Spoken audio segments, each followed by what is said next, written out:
Olá, senhores. Mais uma vez estamos aqui. Mais um dia. Eu não estou solitário. Estou com meus grandes amigos Cacique Sama, E aí, pessoal? Japonês Mineiro, Opa, saudações. tudo bom? E o grande, o homem que tenta fugir da gente, mas não consegue. O homem patrocinado pela grande marca de bicicleta que patrocina todos os podcasts do Brasil. Ele, Monark. Essa é a versão certa e inteligente do Monark, viu? Só pra ficar claro aí. Mas depois que ele largou a maconha, a vida dele tem melhorado, cara. Pelo menos ele venceu, né, o processo contra os judeus, que eu não posso falar aqui. Sim. Mudem a palavra judeus, viu? Pelo amor de Deus. Pra eu não ser preso e morto. Notícia boa da semana, irmão. Justiça nega um pagamento de 150 mil ou milhões. Acho que era milhões. Era mil. Do Monark aos Jujubas. Negou, cara. Negou. Belo dia. Inclusive, os nossos felas lá do Fora da Caverna, eu já falei sobre isso, mas é bom repetir. Me chamaram para participar lá de um programa que eles estão desenvolvendo lá no Fora da Caverna, onde eles falam de diferentes gêneros musicais, e chegará o dia em que eu participarei, que falaremos de funk, rap e as suas vertentes aí no mundo, e como a desgraça chegou aqui no Brasil. Mas por que eu tô falando isso? E o que isso tem a ver com a situação do Monark? Vocês já ouviram falar naquele rapper negro, o Ice Cube? Já. Ele é muito conhecido principalmente em Hollywood, né? Ele fez sucesso como ator também, né? Sim, fez alguns filmes. Que me vem à memória agora, ele foi um dos primeiros artistas do ramo da música a ser acusado de antissemitismo. Porque um empresário lá, que inclusive foi por um tempo, foi empresário também da Tina Turner, que morreu recentemente, né? Não foi isso? Vou até digitar isso, acho que sim, vou dar uma verificada. Então, ele foi empresário também da Tina Turner e de muitos grandes artistas.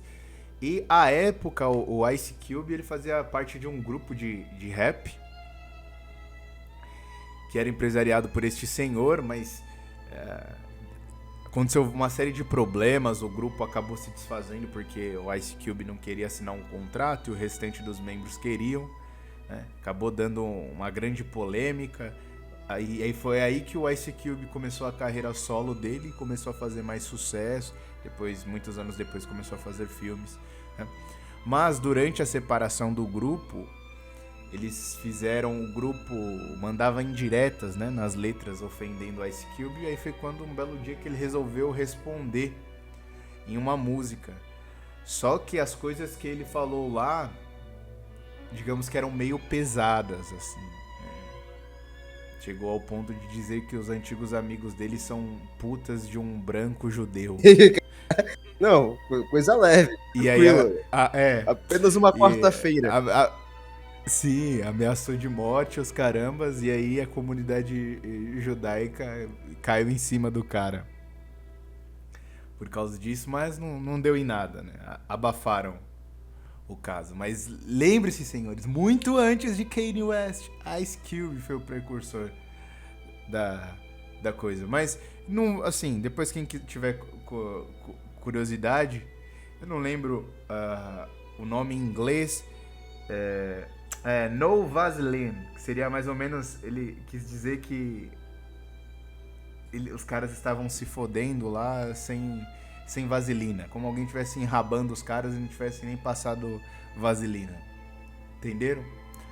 Esse era o tipo de coisa que eles lançavam naquela época. A coisa era muito séria, as coisas de gangue lá nos Estados Unidos era uma época que era muito pior do que hoje em dia.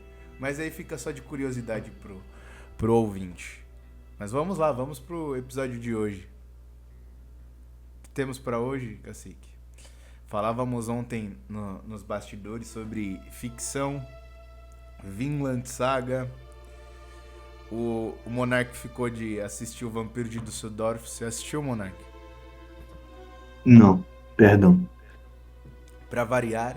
Nada de novo sob o sol. Eu parei pra dar uma analisada naquele livro que você me mandou, do Michael Lewis, Flash Boys. Sim. E você sabe o que é um trading de alta frequência? Um high frequency trading? Você sabe o que é isso, cara? Não. Pois é, nem eu sabia que essa porra existia. Essa parada é mais ou menos o seguinte.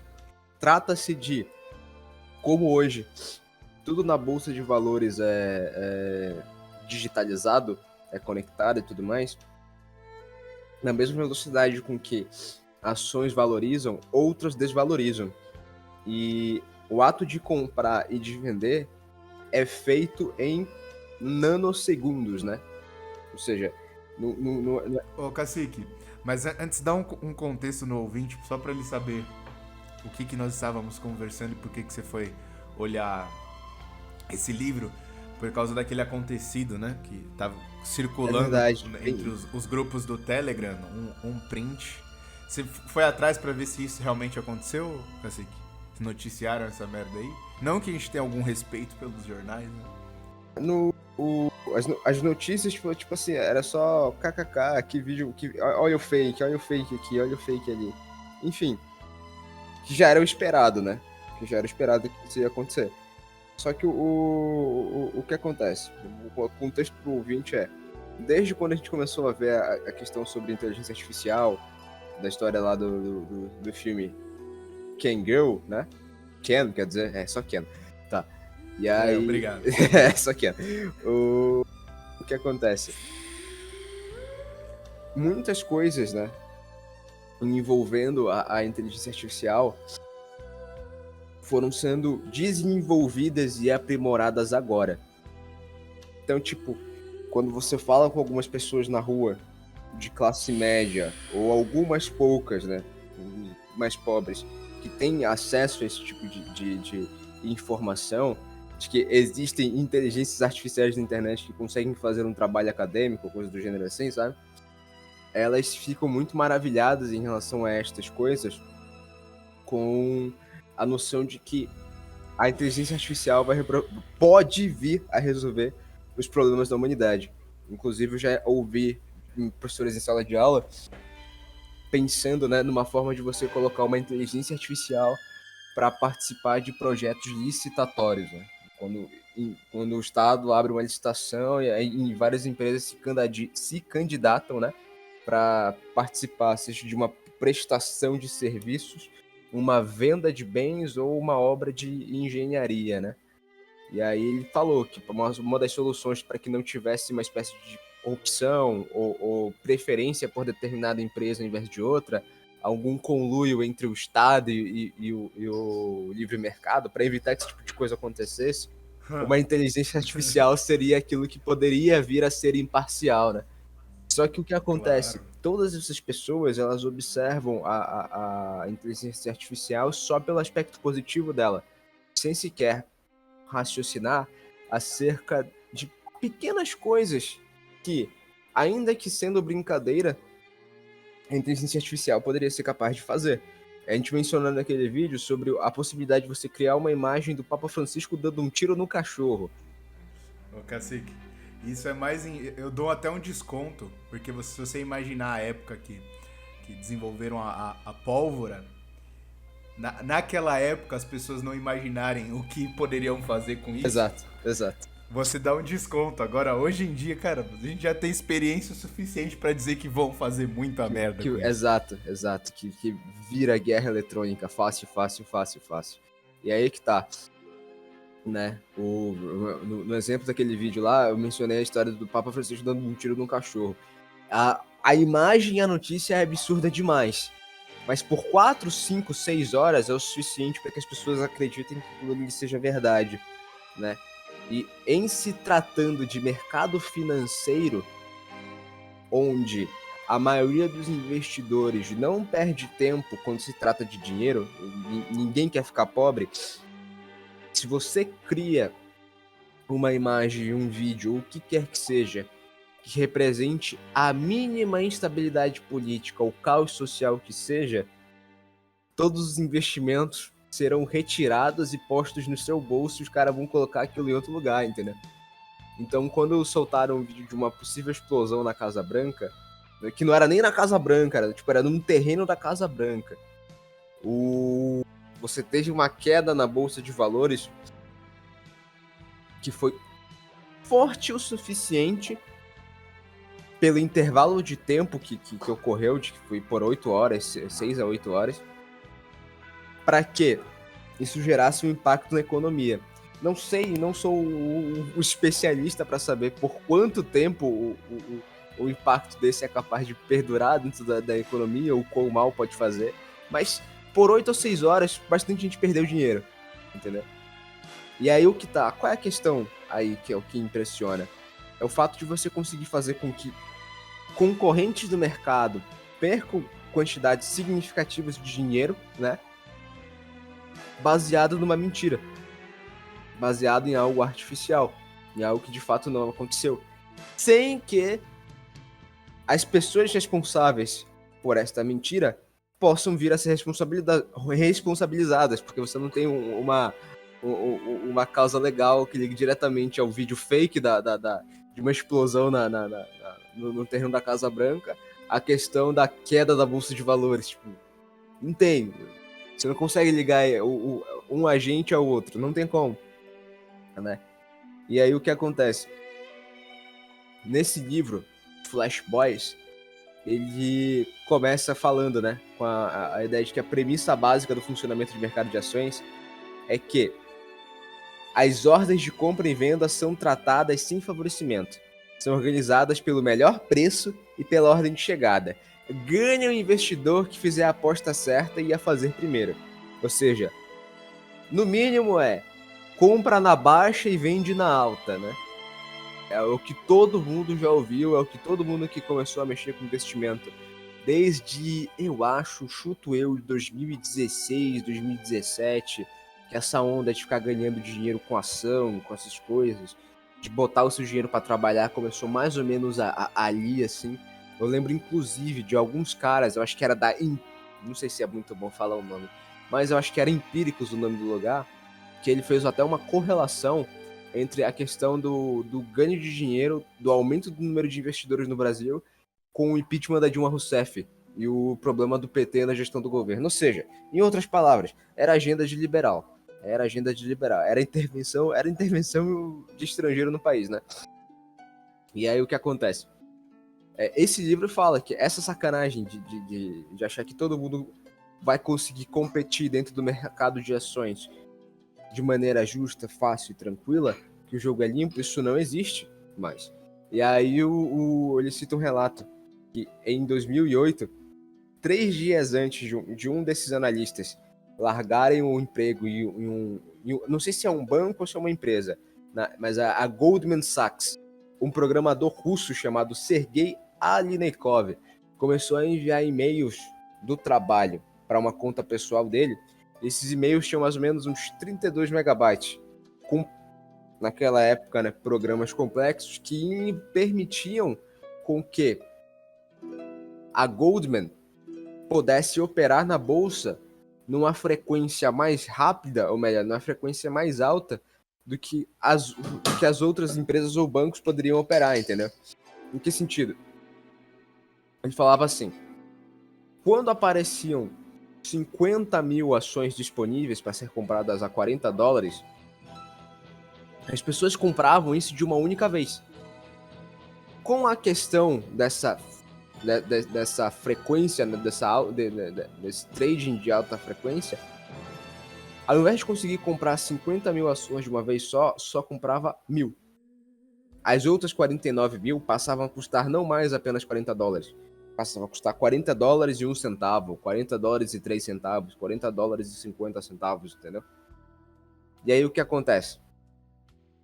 Em cima dessas compras, né, que os caras iam fazendo, esse lucro que sobrava ia para as outras empresas que tinham programas auxiliares ou qualquer coisa do gênero que faziam com que essa compra ou essa interceptação de compra fosse feita nanosegundos mais rápida do que qualquer outra empresa poderia fazer.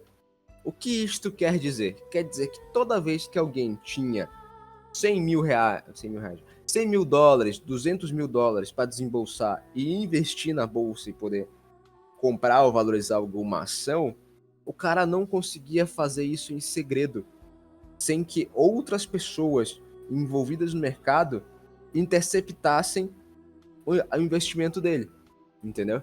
Então ele não poderia comprar muitas ações, pilhas de ações com esse dinheiro, nunca pelo mesmo preço, e muito menos sem que outras pessoas comprassem essas ações ou modificassem o preço dessas ações antes dele, entendeu? E aí o que aconteceu? O homem quebrou... Foi o primeiro homem que quebrou Wall Street, velho. Provavelmente. E aí qual é a parada disso?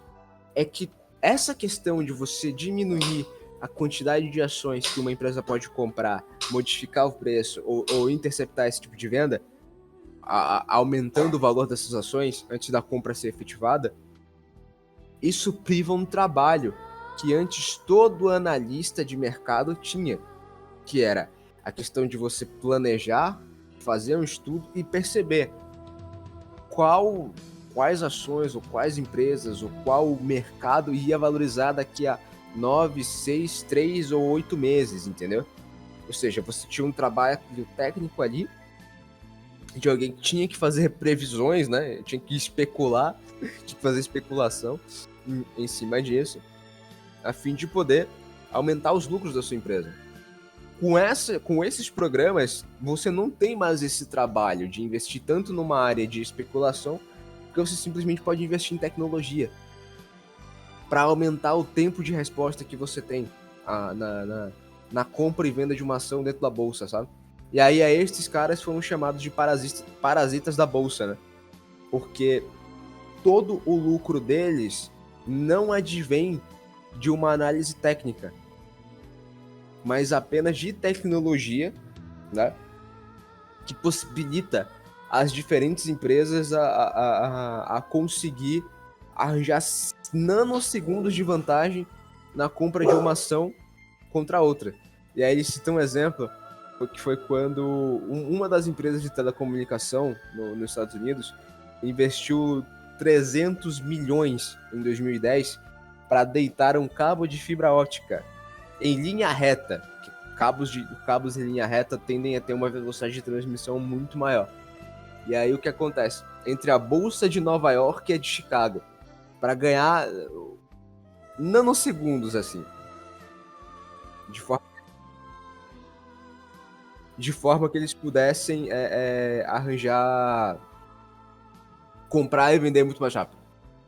E aí o que acontece? Acho que talvez esse ano ou ano que vem, não sei exatamente, eles estão pensando numa legislação ou em algo do gênero que possa limitar essa questão desses tradings de alta frequência, né? Fazer com que o mercado possa ser mais justo. Só que é difícil. E aí é que tá. Qual é o problema de tudo isso? É que a gente sabe que você tem empresas de Wall Street que tem lobista ali dentro, que tem congressista, que tem deputado, que tem o cacete A4 dentro do Congresso americano, que fazem parte do governo, que com certeza não farão uma legislação que vai servir para impedir essa manipulação do mercado financeiro. A gente sabe que não vai rolar isso, sabe? Porque eles fazem parte do sistema. Agora, a questão é como é que isso fica no Brasil. Porque, tecnicamente, a maneira como a Bolsa do Brasil é atacada, a economia do Brasil é atacada, não é a partir de trading de alta frequência e nem de IA explodindo tudo. Não é assim que funciona. O nosso problema ainda é evitável, né? O maior problema que quando envolve a Bolsa brasileira é a questão da forte relação que a gente acaba tendo com os Estados Unidos e os seus economistas, né? Então, tipo, E outra coisa, né, Cacique? Essa é uma das maneiras que as inteligências artificiais já estão sendo usadas aí. Esse é um dos relatos mais antigos, né, de 2008.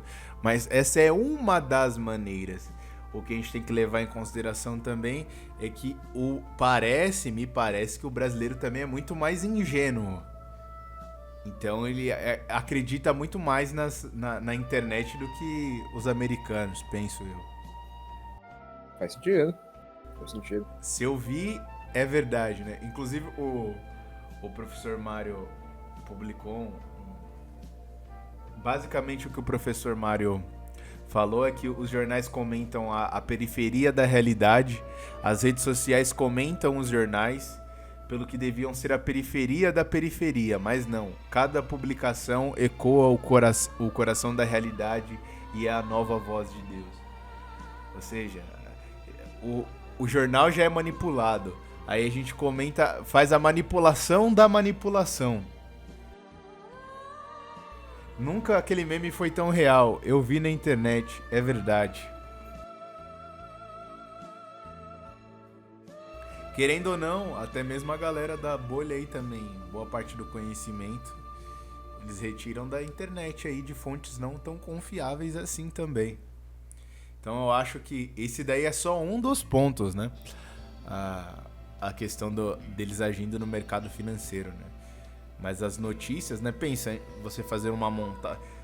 Até hoje acreditam aí em montagens que fizeram do professor Olavo de Carvalho aí, de fotos dele. Pensa quando chegar num nível em que vão pegar alguma coisa de um presidente e fazer uma merda muito grande. Eu acho que a gente comentou sobre isso, né? Sim. E também vai ser uma forma deles também se privarem. Mesmo que seja verdade, eles vão dizer que não é. E aí, será que teremos mecanismos para comprovar se é verdade ou não? Aí vão desenvolver uma inteligência artificial que detecta coisas criadas por uma inteligência artificial. E que confiabilidade que teremos nessa outra inteligência artificial? Ou seja, as mãos humanas já não terão mais utilidade em dizer se algo é verdade ou é mentira? Você não vai mais poder acreditar no que os seus olhos estão vendo, né, cara? A história do humorista lá, o Karl Groucho, né? Ele falava: você vai acreditar em mim ou no que os seus olhos estão vendo? Ou seja, você tem que acreditar no que eu tô te falando, não no que você tá vendo. Aí estão reafirmando. Agora a ideia já evoluiu já. O negócio vai ficar... Você tá vendo, mas o que você vê é a verdade? Uma das coisas interessantes, né? Que eu acho que eu já ouvi isso algumas vezes. Quando saiu o primeiro filme do Missão Impossível, o Ethan, né? Ele tinha algumas cenas em que ele tava correndo. E na época ele sacava um telefone celular, cara. Um fucking telefone celular. O que, pra todo mundo que acompanha no cinema, né? Ter um telefone fixo em casa já era um negócio caro, né? Já era um negócio de outro mundo. Imagine ter um telefone celular, algo portátil, que você tirava do seu bolso, discava e, putz, mandava um sinal lá pra PQP e era possível fazer uma ligação e coisas do gênero assim. Tipo, isso aí era coisa de outro mundo, sabe? Isso apareceu pela primeira vez no cinema. E anos depois, as pessoas começaram a ter seus telefones celulares. Junto a isso, tiveram também cenas desses filmes, que eram as cenas deles fazendo as máscaras, né? As máscaras que o Ethan usava para parecer outra pessoa, para ser outra pessoa, né? Inclusive, várias cenas do filme em que ele dá tiro em alguns caras e quando vê, ele tira a máscara do cara e vê que era um aliado, né? Era alguém importante para ele. Ele matou o mascarado, que enfim. Só que qual é o ponto aqui? Aquelas máscaras, né? Elas eram bem feitas e convincentes até. Só que a gente olhava e dizia, mas isso aí é produção de cinema, né?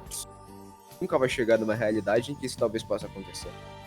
E hoje, a gente vê que a técnica utilizada na maquiagem do cinema, ou coisa do gênero assim, melhorou tanto ao ponto de que alguns rostos você não sabe mais dizer se são reais ou se são apenas máscaras. E aí tem alguns vídeos de alguns programas de TV americana, cara, talk show, essas coisas assim, das pessoas indo pra lá vestindo uma máscara e imitando outra pessoa. Outra pessoa importante, outra pessoa que seja, e é que tá. A máscara, ela é tão convincente quanto ela era nos filmes do Missão Impossível, da década de 40 já. Dos anos 2000, ano 2002, entendeu? Tão convincente quanto nessa época. E aquilo que a gente dizia, que só era possível em filme, tem um cara fazendo agora, em 2022, 2023, sabe? Por diversão, num programa, num talk show americano, sabe? Sem quanto tipo de imagem. E aí isso remete a alguns amigos, né? Que ficam analisando certas teorias da conspiração e tal, e que por várias e várias vezes eles mencionaram determinados comportamentos de líderes mundiais ou de pessoas importantes que não condiziam com a realidade, que um dos argumentos dos caras era: ele tá usando uma máscara, ele não é ele.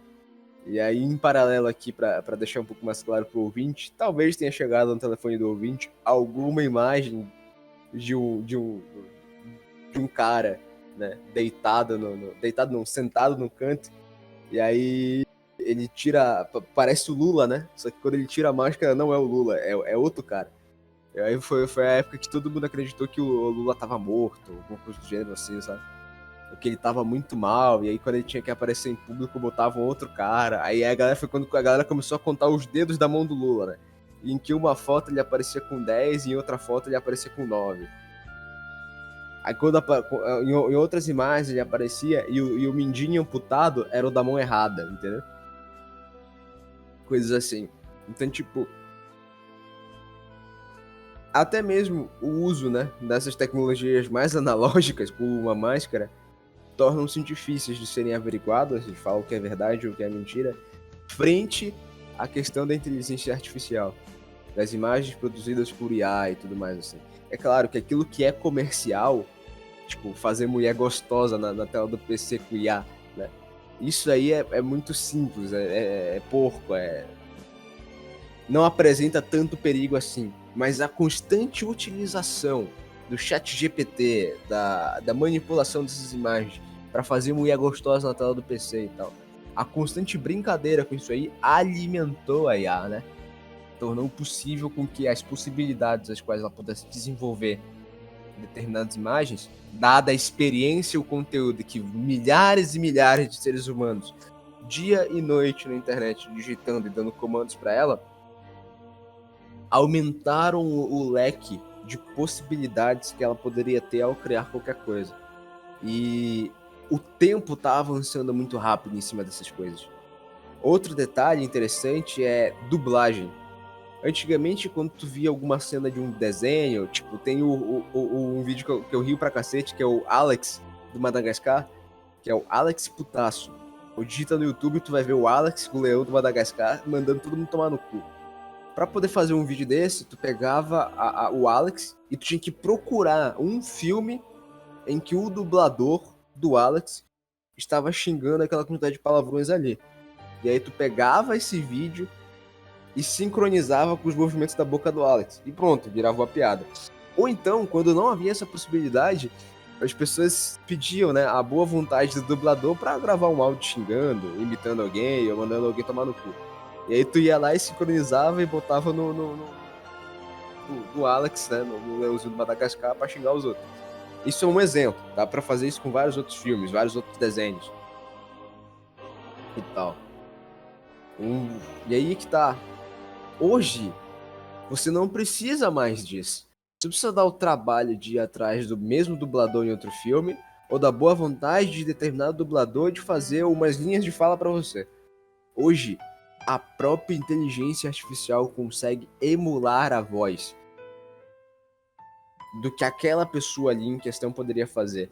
Cara, tu acha no YouTube, pro ouvinte mais nerdola, campanhas, mesas de RPG em que você tem o Biden, o Donald Trump o cacete, qual é o nome do médico? O médico lutador romeno, que eu esqueci o nome. Que foi preso agora, justamente, cacete. É o Tate, Andrew Tate. O Andrew Tate e o... Acho que e até o Tyson, cara. Até o Tyson ou o Eminem também. Tipo, cada um deles jogando uma mesa de RPG criada por uma IA. E a IA emula exatamente a personalidade e a voz de cada um desses caras aí, entendeu? Outra coisa que falaram, né, que mencionaram também, que é a questão de vídeos em que você bota o William Bonner pra falar alguma coisa e não tá perfeito, mas dado o avanço do tempo das coisas, você percebe que talvez em 2026, 2025, você consiga criar um vídeo do William Bonner dando uma notícia no Jornal Nacional sobre, sei lá, a morte de uma pessoa ou o encontro da NASA com alienígenas, sabe? Só por diversão. Você consegue fazer isso. E aí o tom de voz e a imagem do vídeo é convincente o suficiente para alguém acreditar que é verdade, sabe? Sim. Mas assim, dando um passo adiante, aí tentando correlacionar isso com o que falamos ontem sobre a ficção, antes de qualquer coisa, eu quero indicar aqui ao ouvinte, inclusive ao Monark e ao Cacique aqui, para eles darem uma olhada nesse anime, uma animação japonesa, acredito que a gente já tenha falado brevemente sobre ela lá nos primórdios do esboço de sanidade. O nome da animação é Serial Experiments Lain. O pessoal chama de Lain aqui, ou Line aqui no Brasil. Mas pra quem gosta de animações naquele estilo meio cyberpunk, assim, tipo Akira e Evangelion, vale a pena, porque à época todo mundo relacionou com essas outras animações aí, não só pela característica estética, mas pela qualidade também.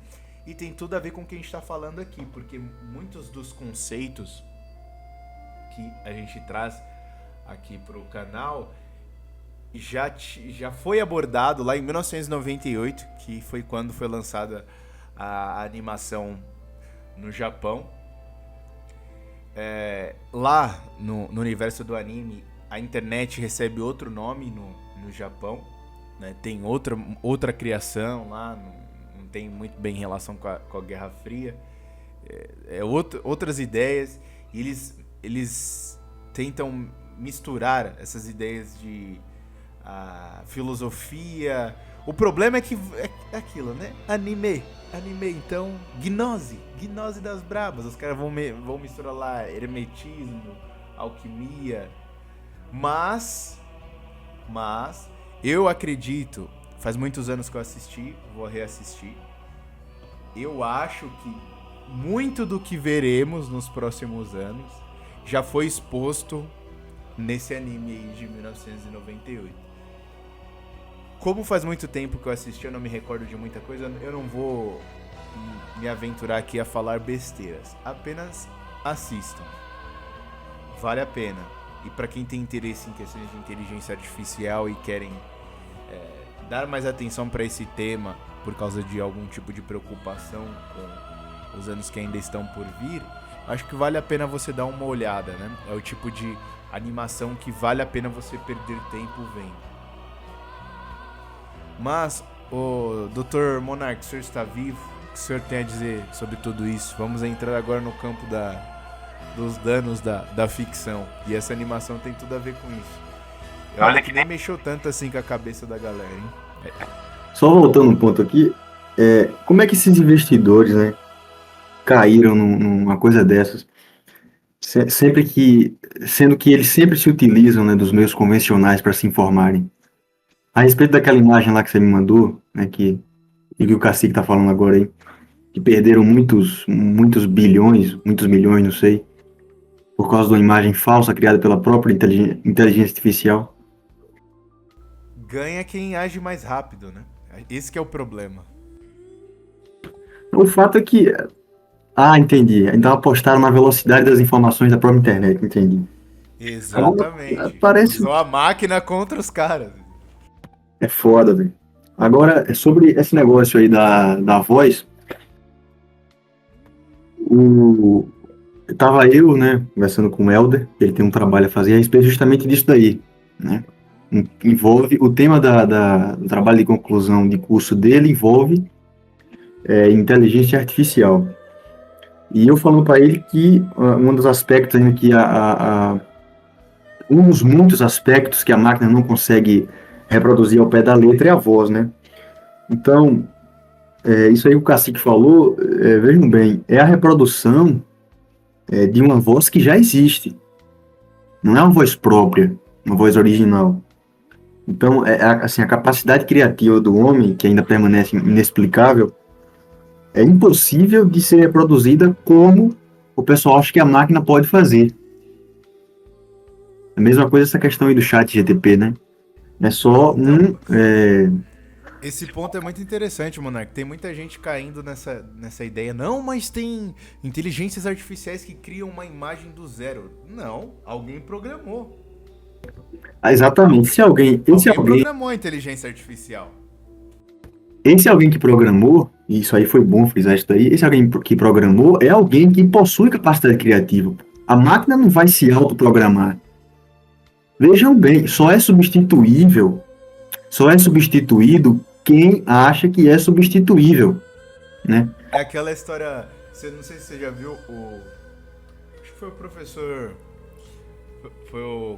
o professor Roger Scruton que fala isso aí, da questão do relativismo, né? Bom, se escreverem, você vai lá à beira do mar, escreve um 6, lá depois você reúne uma galera lá e pergunta pro pessoal, isso aqui é um 6 ou um 9? Ninguém vai conseguir acertar, porque de fato pode ser 6 ou pode ser 9. Mas quem escreveu sabe que tá lá. Sabe se é 6 ou sabe se é 9. O criador da coisa, ele sabe. Então a pessoa fica relativizando, cria do zero, não sei o quê. E por mais que digam, não, mas o próprio programador deixou que... Porque, por exemplo, o chat, esses chats da vida, que não tem mais só o mais famoso, agora já tem as suas variantes, você vai jogando várias informações e às vezes ele não conhece as informações, ele guarda, a partir daquele momento ele guarda no banco de dados. Ou seja, quando não o programador, você mesmo que é o usuário, está passando informações para ele. Não é uma... o pessoal fala até que tem aquela questão, o próprio termo inteligência já é uma ofensa. Porque de inteligência não tem nada, só tá repetindo informações. Buscando informações. Aí vamos para as imagens, criadas do zero. Não são criadas do zero, são informações reunidas dos mais diversos lugares diferentes. E quando reunidas, eles têm várias combinações diferentes que você nunca viu, que a maioria nunca viu. E claro que aquilo ali vai parecer uma coisa única. Mas é só um Frankenstein. Cada vez é um Frankenstein diferente, mas continua sendo um Frankenstein. Pega um pouquinho do traço de fulano, faça uma arte renascentista. Aí ele vai pegar os traços dos artistas renascentistas e vai misturar um pouco de tudo e colocar lá. Se pra você isso é originalidade, tudo bem. Se pra você isso é inteligência, cada um tem seu nível, né? Tem gente que fala que o Nando Moura é inteligente, por exemplo. Cada um tem seu nível de... Alguns colocam pra baixo, outros pra cima, né? Tudo bem, né? Cada louco com a sua loucura.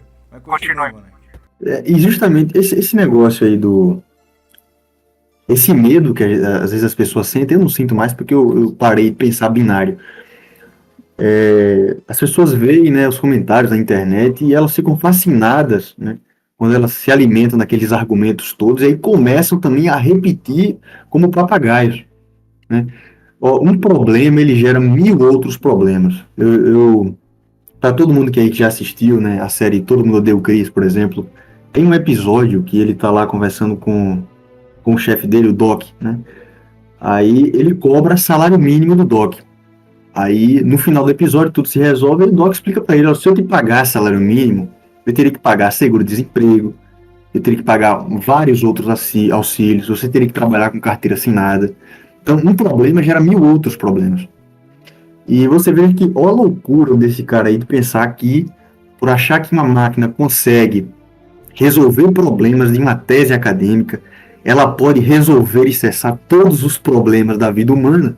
Isso aí, para pensar binário, o cara tá montado no progressismo, no cientificismo, esse cara tá sequelado, esse cara deveria até assim, ser tirado de circulação, ele não deveria opinar, né? Eu acho que seria mais saudável, tanto para ele como para assim, os próximos. Então. Mas em todo caso,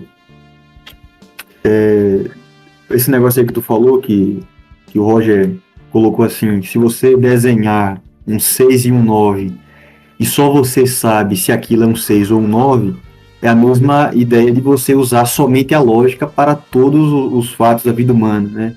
Por exemplo, um sim e um não, você não consegue responder ou explicar isso logicamente, né? Isso vai do aspecto puramente moral do sujeito, entre o sim e o não, né? Envolve muitas outras questões. E é só esses comentários, assim, essas notas de rodapé que eu tinha para fazer, né? Para não. Porque as pessoas precisam. A gente precisa, é o que a gente falou sempre no começo dos episódios, e aqui é sempre uma bola de neve. Olha, a gente precisa parar de pensar binariamente. Existem mil e uma possibilidades que ainda não foram colocadas. Que não foram colocadas assim no campo da discussão, ou que as pessoas não se interessam em colocar. Enfim. É como aquele texto do professor Mário sobre os especialistas, né? Não tem problema você se aprofundar numa coisa que você tem interesse. O problema é depois tentar enxergar a realidade só a partir daquele prisma lá.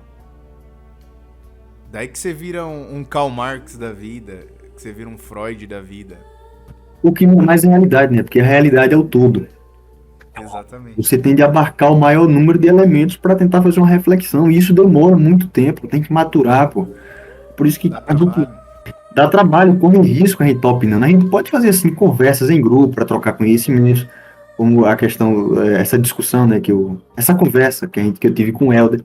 E não somente assim, eu só assim falei para ele que não somente a voz é um dos aspectos que a inteligência não consegue reproduzir, até a própria linguagem. Você veja que a linguagem poética da inteligência, até onde eu vi, ela é puramente técnica. Ela só obedece aos parâmetros, né, dos movimentos poéticos, que é a questão da escansão, você julgar os versos, eneassílabo, né, octassílabo, alexandrina, etc, etc. Mas aquele aspecto, aquele resíduo simbólico, que é a força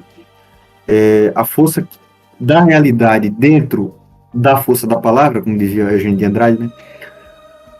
Assim, ele não consegue reproduzir, não consegue reproduzir.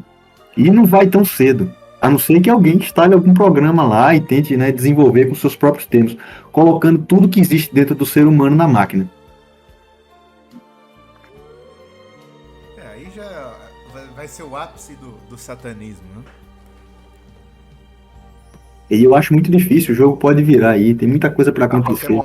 Muita coisa pode acontecer no meio do caminho, né? Eu acho que a gente, por mais que as pessoas saibam, e aí eu tô dizendo aquelas pessoas mais próximas a nós, digamos assim, eu acho que todo mundo acaba caindo nessa idolatria à ciência, no cientificismo, uma hora ou outra, né?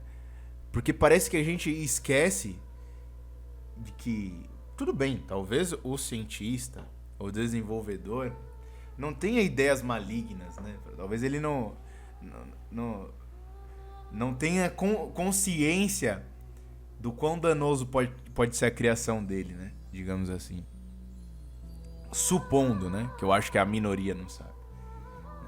Quer dizer que cada cientista é mau. Mas a gente nós temos que chegar aqui num consenso de que, dado a história da humanidade, geralmente essas tecnologias são desenvolvidas para o mal, são desenvolvidas para a guerra, são desenvolvidas para fazer com que a população de determinados países e aí a gente pode colocar do mundo, seja submissa ao governo. E aí a gente tá chegando num ponto da ditadura mundial, né?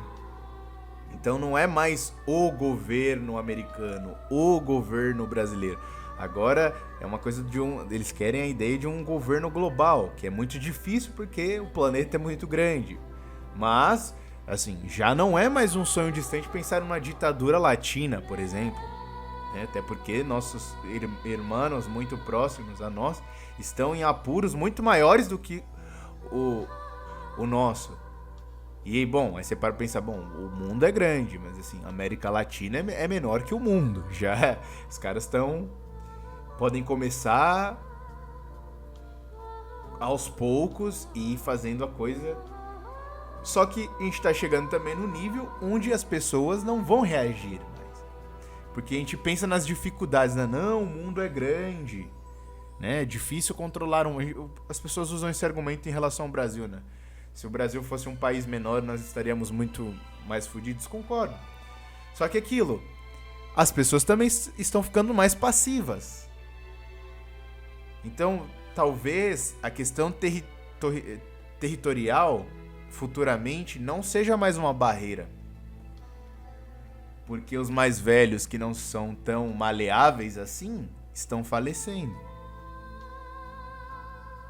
Lembra quando a gente fez aquele comentário em um dos episódios aí, nos últimos episódios, que pro brasileiro, se ele tivesse um apartamento, um carro, alguns uma arma, pudesse comer umas putas e beber cerveja, e no jogo do Flamengo de vez em quando tava tudo bem,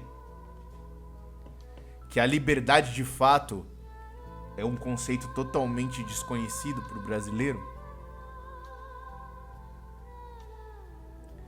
É só vocês, conversem com seus próprios amigos. O que é liberdade pra você? E não faça julgamentos, apenas escute. Seleciona aí uns 5 amigos seus, homens, mulheres, de idades diferentes. Pergunte o que é liberdade pra eles. Se ele dá aquele conceito simplista de fazer o que você quer, você aperta o cara pra ele falar um pouco mais, desenvolver um pouco mais. Você vai ver que não vai muito além de ter bens materiais e poder pecar sem peso na consciência. É ou não é por aí? De fato. Agora, aquele conceito mais elevado de liberdade já, como o próprio nome diz, é elevado demais pro brasileiro. Eu acho que o Olavo falava que o brasileiro sempre pensa com baixo ventre. Então sempre vai ter ideias fecais, né? Não tem jeito. Tem um menino lá do Ideias Radicais, a gente devia fazer um canal chamado Ideias Fecais. Porra. Não sei se ia ser um grau de sucesso muito grande não, amigo, mas é nome interessante. Tu quer apostar que faria sucesso? Só pelo nome? Porra.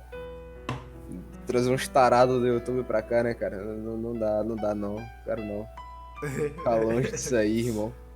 Mas, vocês querem fazer mais algum comentário sobre as inteligências artificiais aí? Cacique? Assim, essa questão que você falou aí, o direito de discordar, pô, é uma coisa que a gente nem tem mais, né? Olha essa questão aí, o Olavo às vezes analisava, né? Os argumentos pró e contra a Terra redonda ou pró e contra a Terra plana. E o pessoal achava que aquilo era discussão perdida. Eu não estou dizendo aqui que eu sou terraplanista, viu? Fique bem claro. Assim, o que eu quero dizer é justamente que a pessoa tem direito de discordar, tem direito de analisar e tentar avaliar, e não engolir um discurso que já veio pronto aí, de uma organização que elege pessoas que a gente nem conhece, para assim, ditar o futuro da humanidade, né? Se você discordar da existência de Deus, ninguém te mata. Agora, se você discordar que a Terra é esférica, eles querem te matar. Eles matam mesmo, pô, e matam mesmo. Querem te mandar, destrói sua reputação. Aí estão falando, não, isso de matar, isso não é bem assim. Fala, cara, Olha, a gente citou lá, no caso do Vampiro de Düsseldorf, que os caras queriam linchar uma pessoa só por... Talvez, olhei pra cara dele e me parece suspeito. Lincharam uma pessoa que parece ter cometido um crime. Não foi isso, Cacique, que acontece? Exato. No- E era tão velho. E parece a partir dos parâmetros que eu tirei da minha cabeça, porque o cara não fez nada. Ele tá por aí, tá andando por aí. Esse tá andando por aí e tá com uma cara estranha. Mas até então todo mundo tava com cara estranha lá. Aí você pega pra assistir aquele seriado que nós já comentamos algumas vezes, que é Para Além da Imaginação, Além da Imaginação, em um episódio onde o exército americano, eles estão fazendo uma espécie de treinamento controlado com os civis sem avisá-los, né? E aí escolhem um bairro lá em uma cidade pequena dos Estados Unidos, e eles estão monitorando, né, de uma base, estão monitorando o que está acontecendo ali, e eles cortam a energia elétrica do bairro. Cortam a energia elétrica e cortam a comunicação via telefone. Eu sei que eles não conseguiam falar por celular, telefone, não conseguiam entrar em contato com ninguém, né? E acharam aquilo muito estranho, porque no bairro inteiro acabou.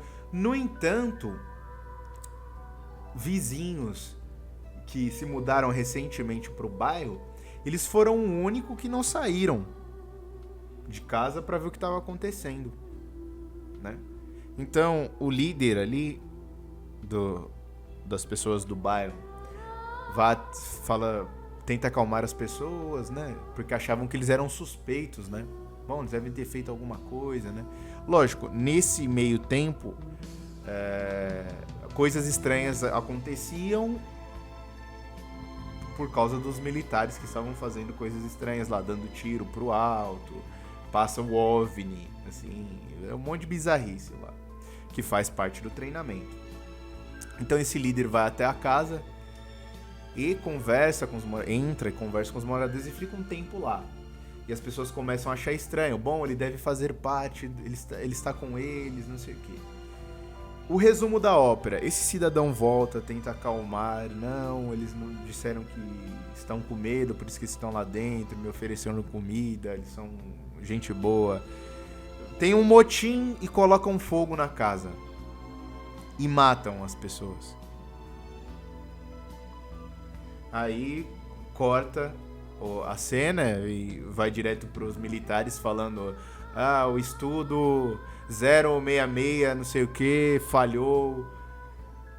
Ou seja, era um estudo militar para ver por quanto tempo as pessoas conseguiriam lidar bem em grupo numa ocasião como aquela. E você viu que não durou 12 horas. Nessa mesma série, Além da Imaginação, eles fazem mas aí já não é o governo americano, é uma bizarrice extraterrestre, mas faz sentido.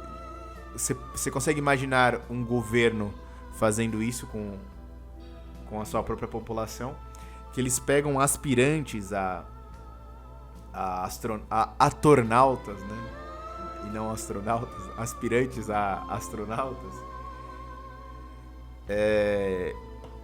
para fazer um teste, né? No universo deste episódio, a Terra está ficando insalubre e eles querem realizar o sonho do Elon Musk de criar uma civilização em Marte, né? Aí eles estão mandando os colonos para lá, para Marte. Aí é uma tripulação de 5 pessoas. E lá também eles estão testando para ver até que ponto aquele grupo de pessoas conseguiriam lidar por, acho que são 6 meses lá, até viajar uma distância interplanetária.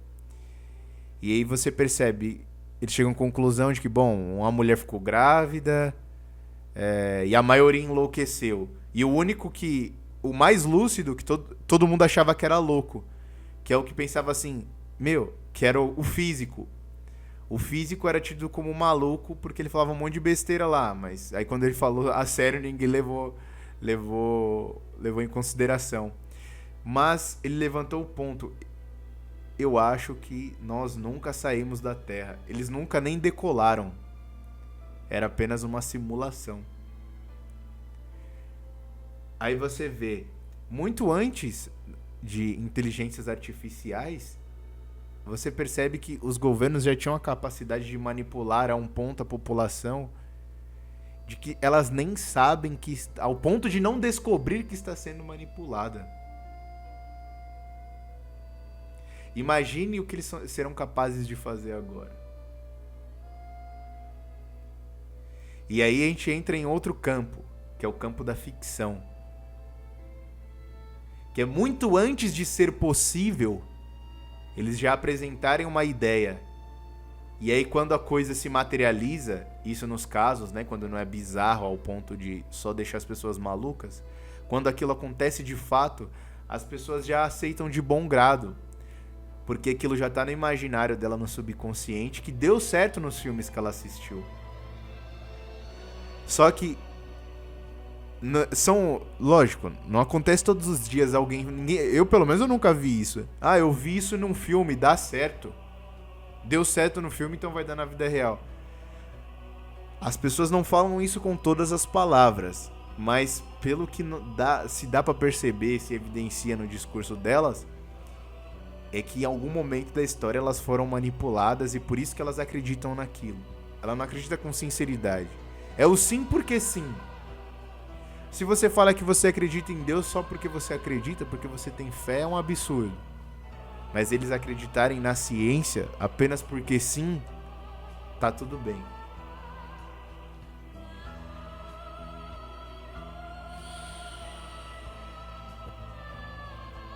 O termo ficção aí é bem abrangente, né?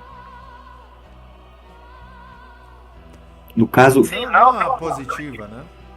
no caso seriam os riscos da ficção. Em qual aspecto? Pode repetir de novo? Perdão. A ficção que se distancia totalmente da realidade. Aqui a gente tá falando dos clássicos literários, por exemplo. Sim, perfeitamente. Tu me lembrou aí, né, uma coisa interessante aqui a dizer, é que dificilmente, eu estava até falando a vocês, dificilmente a gente encontra um filme de 70 para cá que não tenha uma pitada de, não é nem de ficção, sabe, assim, de distanciamento total da realidade. Por exemplo, a gente hoje, né, deveria se perguntar por que o filme Matrix se popularizou tanto. Porque, na verdade, o que a gente quer, a nossa intenção assim de fundo, é fazer com que as pessoas acordem para a manipulação presente na vida delas. E o único meio disponível para isso era apresentando o filme Matrix. Só que quando a gente vai ver assim, de fato o que é o filme Matrix, a gente fica assim, cabisbaixo. O mundo de Matrix não é mais o mesmo mundo que a gente habita, né? Os aspectos assim, da religião foram dissolvidos, ninguém sabe como funcionam os meios de linguagem, se ainda existem meios oficiais, assim, para instituições oficiais para manter uma sociedade de pé. E só tem um cara lá com um computador e acaba sendo escolhido para assim, salvar a humanidade, não sei do que mais. Como se fosse um novo Messias. Eu acho que... Sempre tem aquela merda da jornada do herói, né? É um cara... E a jornada do herói é deturpada, né? O conceito de herói já é deturpado, né? Eu acho que ali já começa a ideia de quase de um anti-herói. Sim, com certeza. E você não sabe realmente quais são os parâmetros de salvação desse próprio herói, porque as jornadas do herói bem elaboradas, realmente, né, você tem ali parâmetros para o sujeito, muitos elementos são admitidos no mundo desse herói, né, existem muitas possibilidades. E o mundo de Matrix, ele é um mundo muito fechado, porque, na verdade, ele quer contar a história do protagonista, né. Mas isso aí dá um trabalho, assim, bom de se fazer, que é listar todos todos os problemas e riscos da ficção. Por exemplo, como que os filmes de ação, eu estou entrando aqui no aspecto dos filmes porque é a única maneira de iniciar essa conversa, porque a arte do cinema foi aqui, né, que se destacou nesses últimos tempos aí. Como é que os filmes de ação, por exemplo, deturparam o conceito assim, das pessoas a respeito das situações reais de perigo, num tiroteio, por exemplo, que você não tem uma música tocando, você não é assim, um grande lutador para sair como John Wick, que é outra bestagem tremenda, e está fazendo sucesso. Então isso diz muito da imbecilidade das pessoas a escolher os seus filmes e até votarem, né, darem nota a respeito dos filmes. Mas eu não sei nem por onde começar. Acho que vocês deveriam apresentar alguma coisa aí pra gente tentar. Enfim. Agora me lembrou daquele meme lá que o cara foi entrevistar um cara na série D. Aí ele não soube fazer a pergunta, ele foi embora e o narrador falando: é a primeira vez que o nosso jornalista aí tá atuando. Porra, ele ficou nervoso, cara. Eu falei, não saiu nada, pô. Mas vocês entenderam, né, minha linha de raciocínio? Sim, deu pra entender, sim. Deu pra entender. Já começa que eu acho que essa questão da ficção, o Olavo chegou a falar a respeito disso, que tem vários níveis da coisa, mas eu acho que o mais danoso mesmo e o que mais faz sucesso hoje foi realmente essa ideia de religiões alternativas, a ausência de Deus e o conceito de herói deturpado. Acho que esses três pilares aí nos últimos tempos é o que está sendo mais danoso pro imaginário das pessoas. A técnica de não falar de Deus, eu acho que é muito eficiente, porque já nas famílias isso já não... Aqui em São Paulo, por exemplo, ainda existe, mas muito menos do que 10 anos atrás as pessoas não falam coisas simples, né? Deus saiu do vocabulário das pessoas, ninguém fala vá com Deus. No máximo é um se Deus quiser, mas aí tá vinculado a eu quero ganhar alguma coisa, eu lembro que Deus existe. Mas ninguém fala que vai rezar por você ou coisas do gênero. Isso tem diminuído, pelo menos aqui. Como anda aí na cidade de vocês? Cara, né, porra, que triste, né, mas eu encontro mais esse eu vou rezar por você na internet do que fora dela, cara, que merda. Mas, entretanto, nas pessoas que ainda, nos grupos de igreja, né, nas congregações de... Não, mas aí é o mínimo que se espera. Pois realmente, ali ainda tem. Mas entre as pessoas normais mesmo, dificilmente você acha. O que ainda eu encontrei foram genuínas felicitações de Feliz Páscoa. Não no sentido do ovo, não no sentido do chocolate, nem do coelho, mas no sacrifício do nosso Senhor Jesus Cristo mesmo. E o que eu ainda encontro por aqui é isso. Mas é uma geração que ela se distanciou da noção de vou rezar por você, sabe? Tipo, talvez eu até reze, mas eu não vou te falar que eu rezo não, porque falar isso em voz alta aparentemente é feio, é passível de tomar porrada, sabe? Então, tem os dois aspectos, né? As pessoas que não estão nem aí, ignoram isso completamente, e tem o pessoal que faz, mas faz em segredo, faz em silêncio, sabe? E tem a galera que não faz mesmo, nenhum nem outro, acabou, sabe? Então é bem isso. Uma coisa que nunca vai deixar de existir, né? É o fato de que, ainda que as pessoas não sejam religiosas para com o cristianismo, elas serão religiosas para com as suas superstições, né? As suas correntes filosóficas também e tal, as suas gnoses, né? Serão religiosas para com isso. Então elas têm alguns outros rituais de te desejar, de te desejar boas coisas, né? Às vezes É um boa sorte dado com um aperto de mão diferente, é uma pedrinha de cristal, é um alinhamento, ou aqueles frequentes memes, né? Sobre Mercúrio retrógrado, que eu nunca entendi, mas é isso aí. Eu não sou muito versado em horóscopo e astrologia. Mas a galera do CLS zoa muito a questão do Mercúrio retrógrado. E aí é assim, esse é um dos aspectos. Agora, a gente tá falando sobre ficção, né?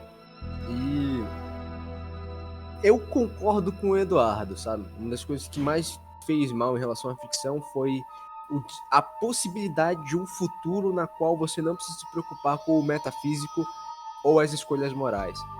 Sobretudo um futuro na qual tudo dependerá da técnica.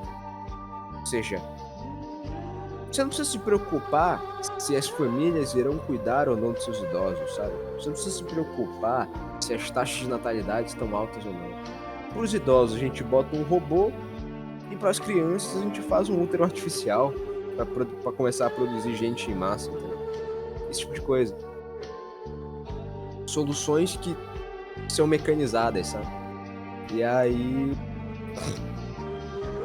eu vejo que não adianta, né? Não tem jeito, né? Você não tem como você mensurar o futuro da humanidade para um canto bom, para uma direção boa, se você simplesmente se basear na técnica.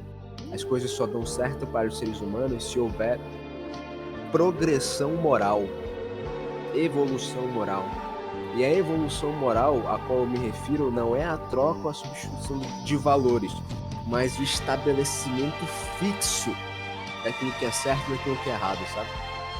A manutenção disso através dos séculos é a única maneira de que a humanidade consiga progredir ao longo dos anos de maneira, eu não vou nem dizer pacífica, mas que pelo menos seja de maneira salutar, salubre, né?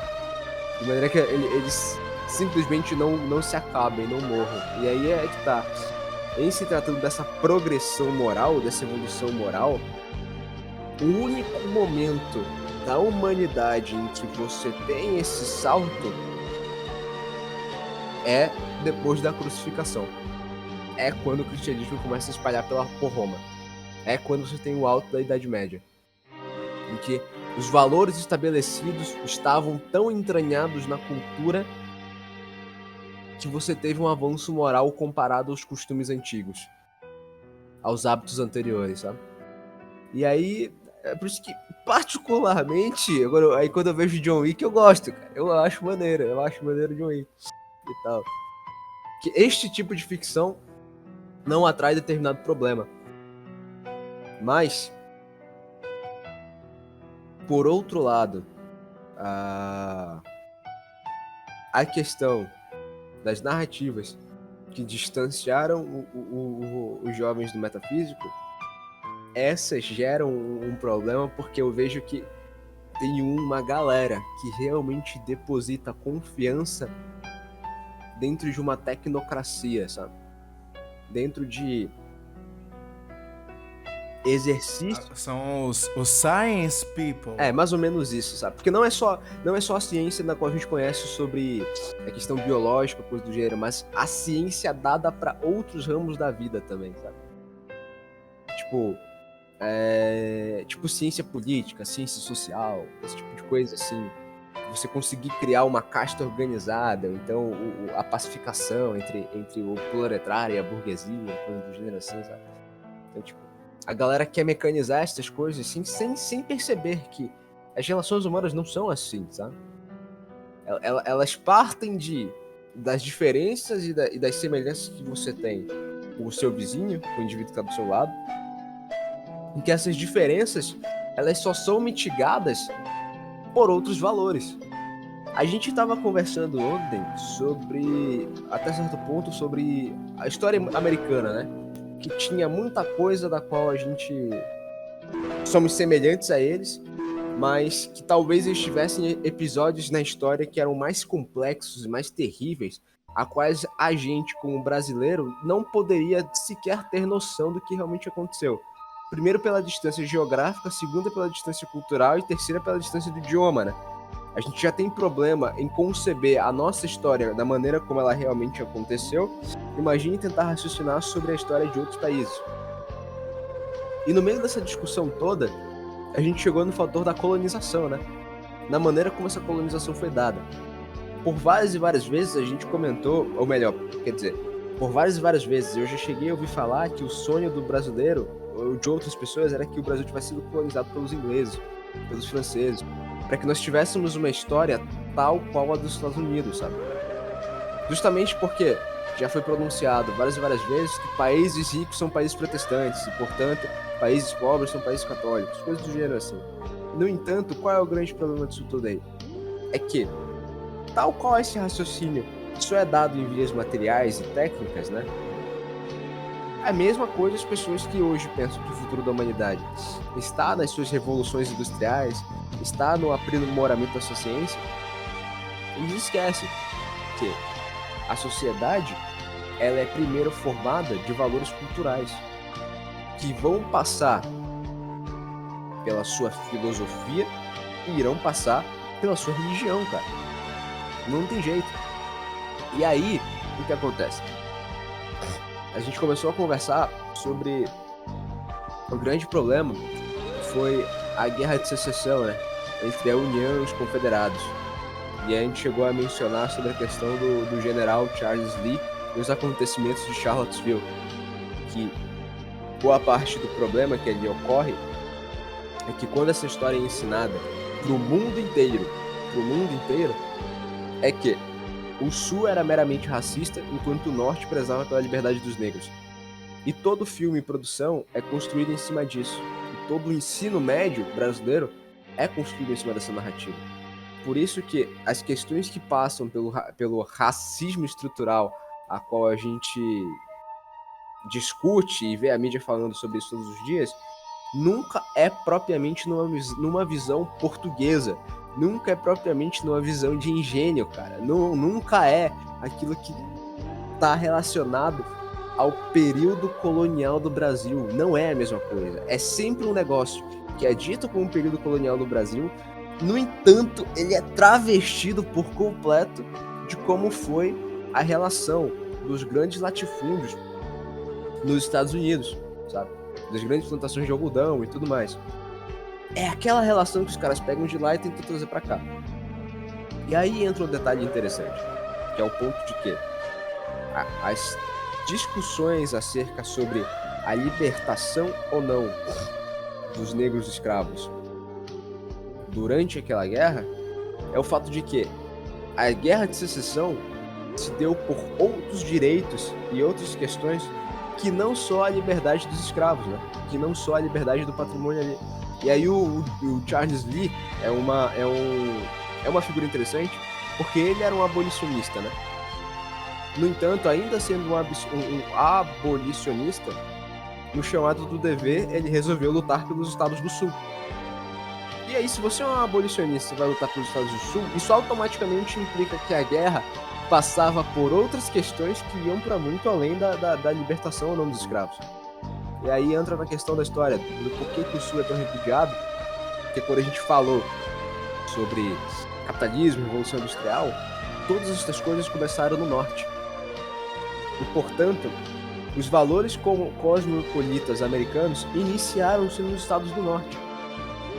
Então, quando você analisa a Guerra de Secessão, você tem uma guerra entre a modernidade e a tradição. Porque aquilo que guardava os valores rurais, os valores tradicionais, aquilo que chegou de navio com os caras lá nos Estados Unidos, boa parte dessas coisas se concentrava no Sul, sabe? Não querendo dizer que tudo aquilo ali era correto ou coisa do gênero assim, porque a relação deles com os outros povos, dado o protestantismo, facilitou aberrações como a questão dos povos originários não terem alma, né? De negro e índio não ter alma, mas isso é um problema dado à religião. E por ser um problema dado à religião, volta aquela questão a única solução, a única maneira de você apaziguar diferentes povos de diferentes culturas é se você for capaz de fazê-los acreditar no mesmo metafísico, no mesmo Deus, compartilharem da mesma religião. coisa que o protestantismo não foi capaz de fazer, porque a colonização inglesa não te... Quer dizer, te garante a liberdade religiosa, mas, no entanto, tipo, te restringe de todas as outras, entendeu? Não deixa que os povos se misturem. Enquanto que a colonização ibérica, do português e do espanhol, ela é... A cultura se mistura, o tempero, a comida, o modo de falar, o idioma, tudo se mistura. A única coisa que é inimisturável é a religião, cara. Porque esses valores são inegociáveis e, portanto, é o que eu falo, isso torna mais fácil de fazer com que as pessoas se deem bem, porque até a noção de irmandade, como ela não vai passar por um laço sanguíneo, mas por um laço espiritual, faz com que mais facilmente as pessoas se identifiquem como irmãos, como amigos, porque elas se veem como filhos de um mesmo Deus. Ovelhas de um mesmo Salvador, sabe? E aí você vê que não tem como, sendo os Estados Unidos uma das economias que mais se desenvolveu, mais teve bons momentos durante a sua existência, né? Durante as suas gestões, durante seus governos, do que dos outros mundos, um dos estados que mais proveu boa qualidade de vida para uma parcela da população, ou que pelo menos convenceu que proveu, né? Convenceu o suficiente a ponto de que várias outras pessoas em outros cantos do mundo acreditam que a vida dos caras é boa o suficiente, sendo eles um povo deste tipo, você vê que não adianta, o materialismo e o bem-estar social não basta, não é o suficiente. Sem que, antes, você tenha estabelecido quais os valores a sua nação vai seguir.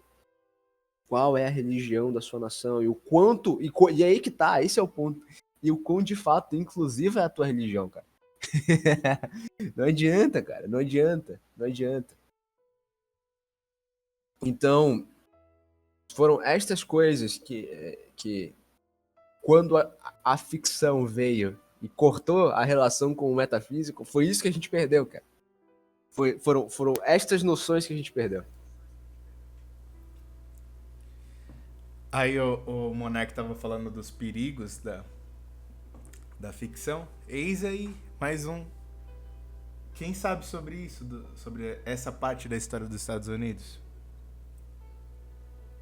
A gente, inclusive, só essas informações, né, galera, que tipo tem um hobby próprio, né? As pessoas geralmente acabam tendo um hobby, e um hobby de uma galera é estudar como foi a expansão pro oeste.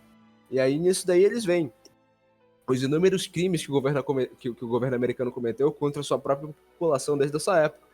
Hoje todo mundo, não vou dizer todo mundo, mas durante uma boa parte do tempo, uma galera acreditou que o genocídio de búfalos, né, a quase extinção de búfalos no oeste americano, se deu porque o passatempo dos colonos nos trens era dar tiro em búfalo. Quando, na verdade, os búfalos foram mortos por agente do governo federal para que, assim, os colonos não pudessem ter a sua independência, né? Porque a galera caçava e provia o próprio alimento. Ao você diminuir o número de búfalos por perto, você faz com que aqueles colonos passem a depender mais diretamente do Estado e das intervenções de Washington, entendeu? Tipo, hoje a galera sabe disso, né? Alguns caras que se dedicam a ver isso, mas a imensa maioria da galera não sabe. O pessoal se prende a outras coisas do Velho Oeste. Assiste o Django, que é um bom filme, mas pensa que tudo se resume a racismo. Tudo se resume a negros em plantações de algodão, entendeu?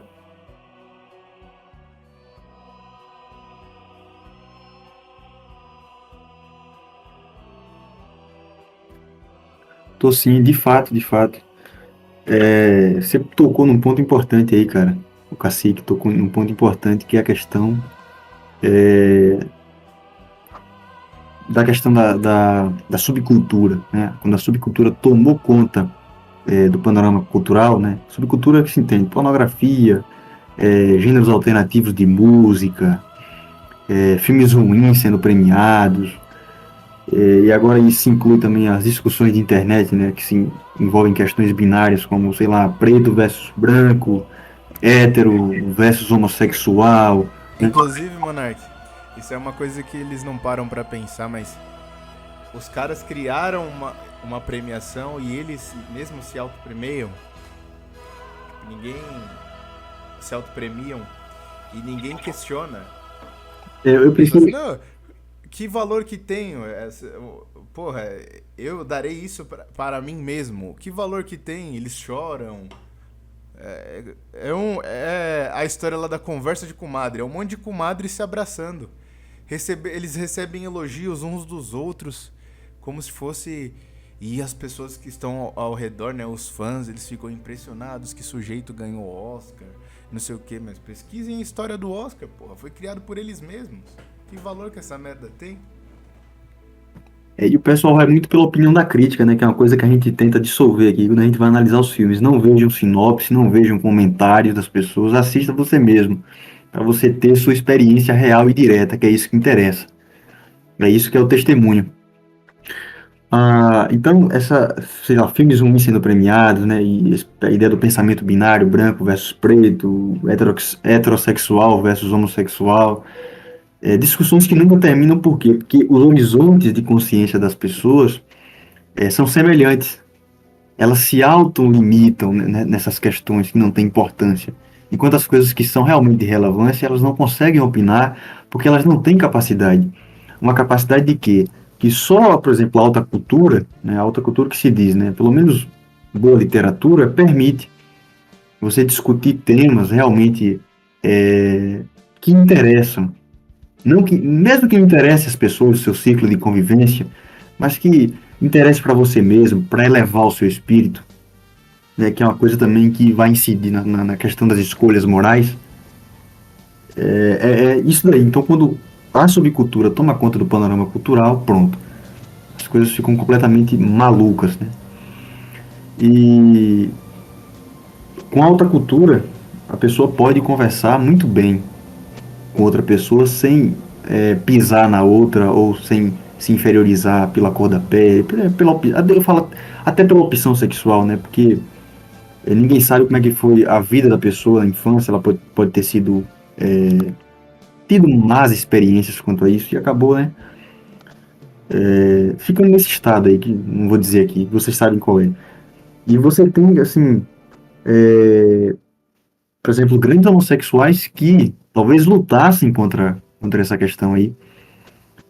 O Lúcio Cardoso, o Otávio de Faria, que possui também um dos melhores romances católicos aí do Brasil.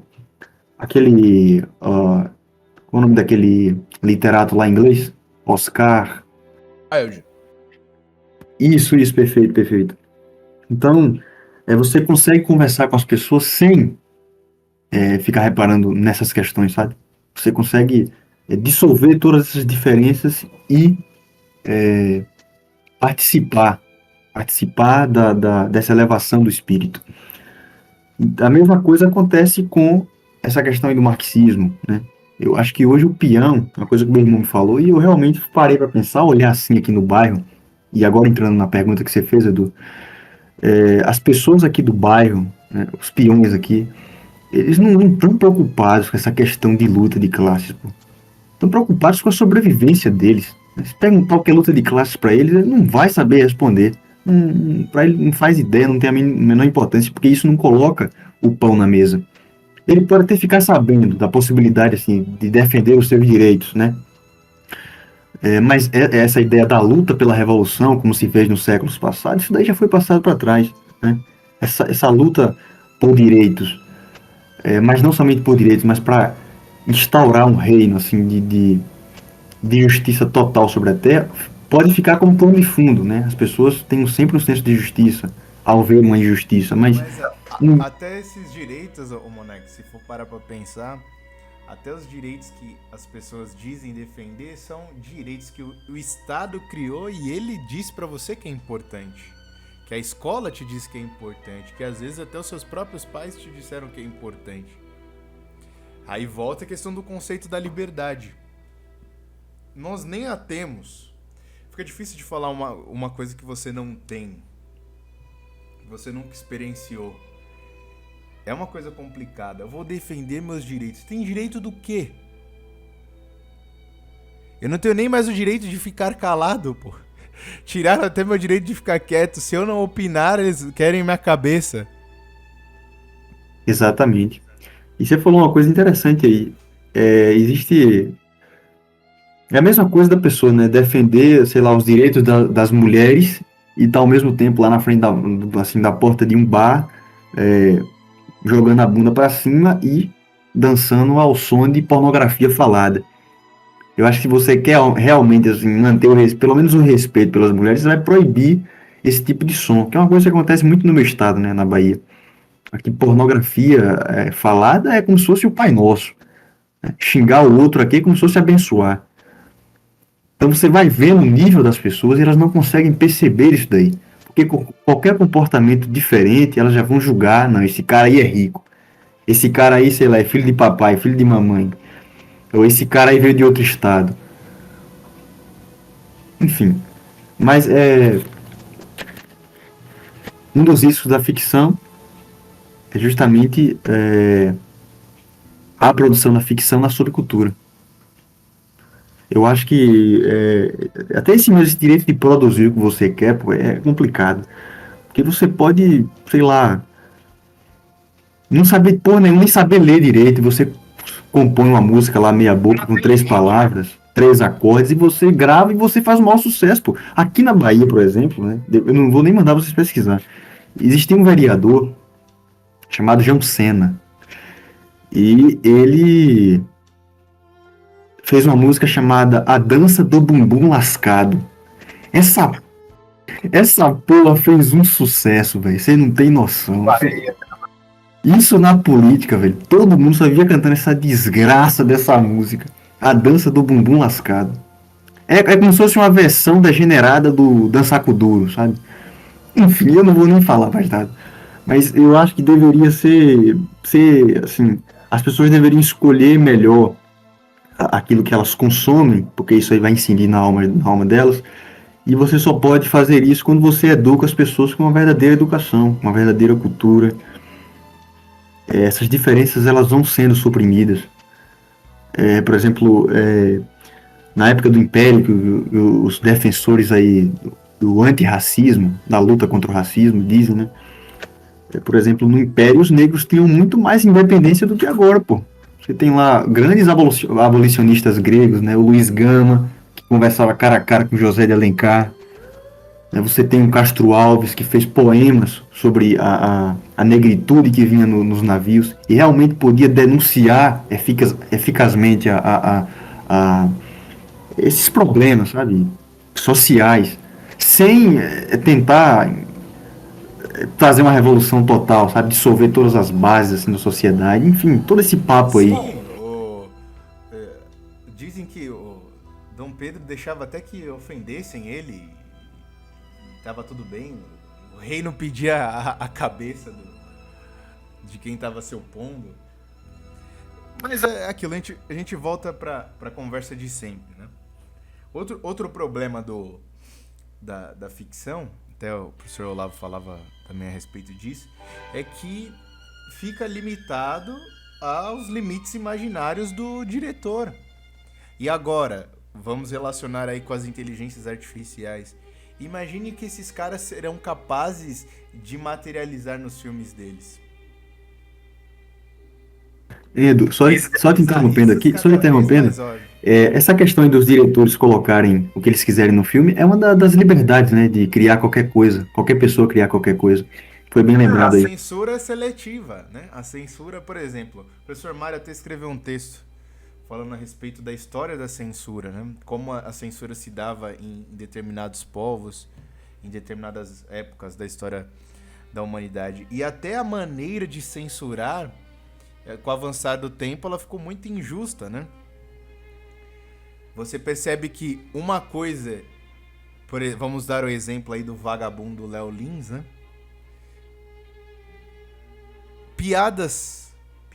Qual o poder de impacto negativo que isso tem numa população? Ele consegue incitar as pessoas. O cara faz piada de gordo. A gente escuta piada de gordo desde sempre. Nem por isso você deixou de gostar de pessoas gordas. Talvez você não queira se casar com plausível. Essa foi pesada, né? Mas tudo bem. Mas você tinha amigos, você tem amigos. Eu não vou conviver mais com pessoas. Piada de negros, piadas de brancos. Você não deixou de conviver com pessoas porque você ouviu piadas. Na verdade, eu acho que isso pode ter um efeito até o contrário. Você quer estar perto para poder contar para elas essas piadas. Mas, no entanto, esse sujeito ele é considerado perigoso. E os grandes diretores do cinema, grandes, em aspas, né? As meninas que a gente comentou lá, da indústria, as diretoras da indústria pornográfica, elas não são consideradas nocivas para a sociedade. É o inverso. Esses dias estava circulando aí um vídeo no Telegram de um maluco aí, sei lá que desgraça era aquela, falando de sarau LGBT em institutos federais. Aí a escola toda se mobilizou. Teve a semana LGBT, trans, não sei o quê. Aí professores e alunos, todo mundo tinha que se vestir de homem, se vestindo de mulher, mulher se vestindo de homem. O negócio tá escalando, rapaziada. A semana LGBT em institutos federais. Isso não é nocivo. E é o dinheiro de peão aí, viu? Dinheiro de pessoa que paga imposto, que sai, sei lá, 5 da manhã pra trabalhar e esse dinheiro escorre todo pra presídio e pras universidades. Aí tem a inversão dos polos. O que você faz não é nocivo, não sabemos, mas vou inverter. Se vocês observarem as críticas que eles fazem para as pessoas normais, parece que eles estão falando deles mesmos. Não parece? Eles querem nos matar. Eles não nos toleram. Quantas vezes uma lésbica já te olhou com nojo? Me lembrou de um vídeo muito bom de um cara resetando lésbica pra configuração de fábrica. Ah, eu lembro disso. Eu vi. Quase. Passou por mais 30 segundos. Porra! Mais 10 segundos ela lembra que a moça é mulher. Mas é aquilo, quantas vezes uma sapatinha te olhou com desdém ou algo do gênero? Mas eu acho que por hoje é isso, senhores. Acho que foi produtivo. Exato. E aí, Dr. Monark, você quer fazer alguma consideração aí? Eu só acho que essa música do John Cena deveria ser proibida. Ah, muita coisa deve ser proibida, né? Mas você nunca ouviu Caetano Veloso, cara? É porque vocês não ouviram o John Cena. É proibido proibir, cara. Me deu depressão agora, cara. Desenterrou uma memória. Imagine uma sociedade assim, que levar a sério essa música. É proibido proibir. Será que chegaremos a esse ponto de bestialidade, onde cada um vai fazer o que quer? Quanto tempo dura uma sociedade assim? Às vezes eu vejo vídeos nos Estados Unidos que eu... Nossa, cara, isso tá tão bestial. E eu me pergunto, desde quando está assim as coisas nos Estados Unidos? As coisas estão assim, hein, cacique? Sabe, pessoas trocando soco, aparentemente sem motivo, né? Sem razão. Parece ter um motivo plausível, né? Exatamente. O brasileiro ele tem hábito de linchamento, né? A gente tem essa. Só que uma coisa que é justificável, porque a gente é fudido, a gente tem esgoto a céu aberto, a gente tem sexo no transporte público, pichação pra tudo quanto é lado. Tem plausibilidade em cada linchamento que rola, sabe? Às vezes o cara tá tentando roubar o outro na cara dura ali, aí começa a dar porrada, fala pega ladrão, todo mundo bate no cara. Mas uma coisa que eu vejo lá nos Estados Unidos é diferente. É a raiva para com o próximo, sabe? É de fechar 5 homens de cor e um senhor branco, e aí começar a bater no cara, e quando o senhor branco saca um revólver, todo mundo começa a chorar, entendeu? Então, tipo, Esses dias, Cacique, eu vi um vídeo de uma mina que vai numa cafeteria. A menina entrega um café gelado, ela dá um tapa na cara da menina. E chama a menina pra trocação franca. A menina sai do caixa, começa a trocar tapa com ela. E aí separam a briga. Por causa de um café frio, velho. aí a menina era branca, né? As duas. As duas. As duas. Ah, bom. Mas eu sei que tem muito. É muito. Os vídeos envolvendo questões raciais são muito mais abundantes. Muito né? mais, cara. Muito mais. E aí a galera, assim, eu estou convencido, né? Que eles estão muito próximos de uma guerra civil. Muito, muito próximos de uma guerra civil mesmo. Os caras aceleraram o botão, apertaram o botão da raiva ali. Muito, cara. Muito, muito, muito, muito forte. Sem tempo. Eu acho que impulsionou lá no momento da criação do Black Lives Matter. E, assim, nem com o Donald Trump, né? Voltando, se reelegendo, acho que isso tem um caminho de volta. Não tem, não. Não tem, não, cara. É algo inevitável. Provavelmente. Provavelmente Dado o histórico do país, né? porque as soluções que deveriam ser aplicadas eu não acho que tem tempo mais, sabe? Eu acho que tem mais tempo. A revitalização da cultura, alguma coisa do gênero assim, sabe? Acho que não tem mais. O próprio cinema, cara. O cinema tá se empenhando em retroalimentar essas divisões. Porque veja bem. O cinema americano. Você pega com aquele filme Pantera Negra, cara. Sim. Totalmente uma propaganda racial. Exato, esse é o ponto. Ainda que no Brasil você cria uma coisa absurda chamada Bacurau, ninguém vê essa porra. A gente não gosta. Os caras não têm tanto apreço por filme brasileiro assim, sabe? E os melhores filmes brasileiros não são aqueles que tratam deste paradigma, sabe? Não são aqueles que passam longe dessas questões, sabe? E aí o que rola? O brasileiro ainda prefere consumir a mídia de lá, né? E aí o cinema brasileiro hoje, quando tenta fazer algo que envolve um pouco mais, eu vou usar este termo, esta lacração safada, a galera não para pra ver. Não é sucesso de bilheteria, ninguém se importa muito, sabe? No entanto, lá é o contrário, né? Lá é a terra onde os caras realmente fazem um filme como Corra. Fazem aquele outro filme lá que os caras trocam de corpo com negros, ou que os negros trocam de corpo com clones brancos, e esses clones de brancos começam a matar outros brancos por aí. Bizarrice total, sabe? Que o terror psicológico deles é sempre baseado nessas coisas. Que no fim, é igual o texto do Gatão sobre Lovecraft.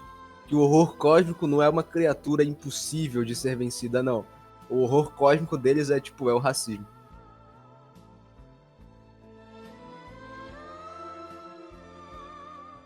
Bom, dito isto, da minha parte, eu encerro.